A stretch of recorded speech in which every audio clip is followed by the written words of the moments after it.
Team India one day captain Rohit శర్మపై మాజీ allrounder Yuvraj Singh తండ్రి యోగరాజ్ సింగ్ ప్రశంసల జల్లు కురిపించాడు. రోహిత్ శర్మకు మరో 5 ఏళ్ల పాటు ఆడే సత్తా ఉందని చెప్పాడు. అతను ఫిట్నెస్ మెరుగుపరుచుకుంటే 45 ఏళ్ల వరకు ఆడగలడని తెలిపాడు. అతని ఫిట్నెస్పై విమర్శలు చేయడం ఆపేయాలని సూచించాడు. అయితే మరో 5 ఏళ్ల పాటు రోహిత్ జట్టులో కొనసాగేలా బీసీసీఐ చర్యలు తీసుకోవాలన్నాడు. 4 సహాయకులను పెట్టి రోహిత్ శర్మను ప్రతిరోజు ఉదయం 10 కిలోమీటర్లు పరిగెత్తించాలని చెప్పాడు. ఏ ఆటగాడైనా ఫిట్గా ఫామ్లో ఉండాలంటే దేశవాళీ క్రికెట్ ఆడాలి. ఎంత ఎక్కువ ఆడితే అంత ఫిట్గా తయారవుతారు.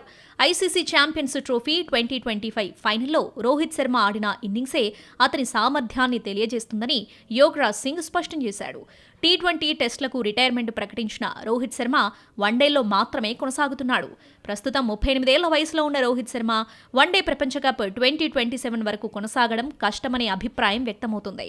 రోహిత్ శర్మతో పాటు విరాట్ కోహ్లీలతో బీసీసీఐ చర్చించనున్నట్లు కూడా వార్తలొచ్చాయి. ఆస్ట్రేలియా పర్యటన అనంతరం ఈ ఇద్దరు వన్డే ఫార్మాట్కు వీడ్కోలు పలుకుతారనే చర్చ కూడా జరిగింది.